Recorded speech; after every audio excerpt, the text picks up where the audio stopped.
Good morning, YouTube. It's 10 a.m. in the great state of Texas. And unlike last week, I promise there will be no music on this commentary. So, trying to get back to doing these videos pretty regularly. And today we're doing something that we've never done before. So, if you went back and watched my silicone mat review video, I actually poured epoxy on this mat to see how well it would come off. So this is the remnants of resin that I poured on this blue mat that you're seeing here. And I saved them because I thought that would be a cool project to put in some resin. Has a nice kind of pink little color to it. And I thought that would look really cool in some dark resin. I saw a project like that on TikTok, something similar to that, and thought I could probably do that. So in my wisdom and thinking, decided to mix up some black resin, put these little shards of pink looking epoxy in there, and see what kind of cool bowl that we're going to make out of it. So here we are, just mixing up some East Coast resin, getting everything nice and dark, stir that up real good. Here's the shards after I cut them on the bandsaw, and now we're just pouring that in. And it looks pretty cool, a little darker than I imagined, but you know, in my head I'm thinking this is totally going to work. So went ahead and put a piece of pine board on top of it. Obviously you could see some floating there, so what I'm trying to do here is just prevent that from floating up while it's in the pressure pot. So 4.5 hours later, and then in my infinite wisdom, trying to take this out of the mold, trying to save the bowl, but the hot glue did its job a little too well and completely adheres to the bowl, so I have to destroy the bowl in order to get the blank out. So finally got the blank out. Looks pretty cool, but unfortunately there's a bit of a gap in there, so really not stressing that part, but I'm gonna have to work off a lot of material to get that down where it's nice and cylindrical. So here we are, just gluing everything up. Hot glue, again, don't be stingy with your hot glue. It's good, just use a lot of it. So here we are, putting the faceplate on there, getting it screwed down really well, and I'm going to get this on the lathe and see what we can make out of it. So, boom, there it goes. Have had a lot more time. I did 3 bowls in one weekend when all these projects were made. So, getting back in the shop and making things pretty consistently, or trying to. And what I've noticed, especially doing this project, a lot of smaller shavings. You can see there, it's more like spider silk. It kind of looks like. Usually I get like really nice big ribbons off. But for this project and a couple others that you guys are going to see later on in the month, just a lot of smaller type of shavings, not that big, you know, chunkiness that we're used to. But overall, I had to stop and start the lathe quite a few times on this one. Like I said, that big chunk that was there initially that you guys saw, had a lot of issues getting that work down and had to go back, start it up. You can see the divots, and I'm thinking, you know, I'm getting a majority of that off, but then when I go back and start it, it's just not doing what I think it's supposed to be doing. Because what I'm trying to do is, you know, shave it down to where it's a nice cylinder, but not shave down so much material that there's nothing left. And also, I thought by now I would have seen a lot more of these shards through the epoxy itself, and I was kind of worried because I didn't see a lot of the shards that were in there initially, but once we start sanding things up, you can start to see those come out a little bit better. So once I got to a nice cylindrical shape, now we're just rounding up the bottom like we typically will do, making sure that everything's nice and flat and even, so we can go ahead and just start on the mortise itself.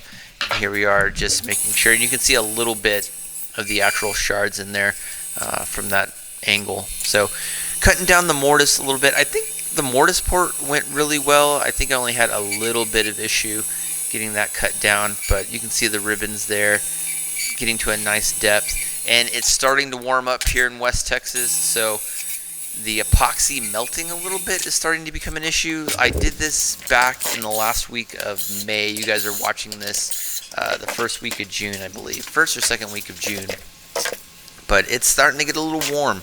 Thank God we've had a lot of rain, so that's you know, keeping the weather decent. So here we are, got that flipped over, and now we're just getting rid of that superficial pine board, getting all the hot glue off of it, making sure that we've got a nice flat surface so we can start the actual gouging portion of it. And this part went relatively smooth. Didn't have a lot of issues from what I can remember. I made 3 of these bowls, like I said, over the weekend, and this might have been the one where I went and got a little aggressive with the chisels, so we'll see. Just rounding out that nice lip, don't want to have a sharp edge on there, so we're just taking that back and forth, getting that down, and still a little bit of chip out. Don't know why I had a lot of chipping or a lot of like gaps on this one. The actual blank itself was fine, but at the end of the day, it had more chips than I was typically used to. So here we are. Now we got the bowl gouge, and now we're starting the gouging portion of it.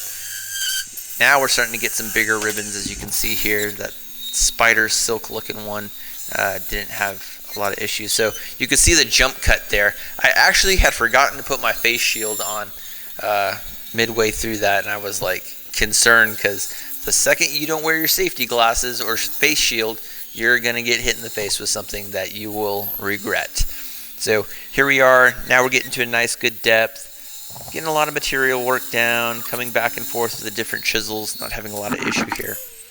I think I had a little bit of chip out. Yeah, I think this is the part where I had a lot of bit of chip out, and then I just got a little too aggressive with the chisels. You guys might be able to see that here. Maybe not. Anyway, one of these projects, I had some chip out, and it freaked me out, and I just went back and I started like stabbing the epoxy. Don't do that. If you get frustrated doing these projects, just stop, take a breath. That's what I need to do, and in 4 years I still haven't learned that. So got plenty of shavings down. You can see all that material. Always love to see all those shavings after a small little project like that all over the workbench. You can see how messy my shop is. But here we go, 340 all the way up to 1500 for the sanding. Like I said, it's been a little bit warmer here in Texas, so you could definitely feel that as I was doing the sanding portion here. You can definitely feel it kind of mold a little bit. So hitting it with the micro mesh pads, and this is where you really get to see those little shards in there. I thought they would be a little bit more prevalent when I did this, but they weren't as prominent. But I think this ended up with a much better look, and you can see the camera doesn't do it justice. This actually looks a lot cooler in person. You can see a lot more detail, but once we got it all polished up and shined, it looks really, really good. So here we are, final part. I'm gonna slow that down for here a little bit. You can see the cool little detail, and I definitely want to do this in a larger project. I think it would look really cool, maybe doing some different colors, brighter colors. I think that would look just absolutely awesome. But here it is. You can see some of the finer detail. You can see those little shards. Just nice accent piece, and the marbling on the black looks really, really good. So hope you guys liked it. That looks absolutely gorgeous. We will be doing this again in a future project. So don't forget to subscribe, like the video, leave a comment. We're doing YouTube shorts now, and I'll see you in the next one. Peace. Alright, so project is done. And in spite of all the problems, this one came out really freaking cool. That actually turned out, I imagined a lot brighter colors when I did this, and I thought it would be more, I don't know, more prominent, I guess, the shards that we put in there. But this looks really cool. This like pink, purple on black. The camera does not do it justice of how cool this looks. This looks pretty freaking awesome. So overall, successful project. Today is May 27th. You guys are watching this first week in June. So I am probably at a Blink-182 concert when this comes out, or about to go, or days before. Doesn't matter. News is we're getting stuff done. So trying to keep these projects going for you guys. So hope you guys liked it. Hope you got something out of it, something different. Also, we're going to be doing YouTube shorts now, so you guys will be a little bit more up to date with what I'm doing as far as like projects and stuff. So, you know, go watch those. But overall, really happy how this turned out, in spite of me wanting to punch the blank. But hope you guys liked it. Hope you got something out of it. All that good stuff. See you in the next one. All right, peace. Bye. Woo.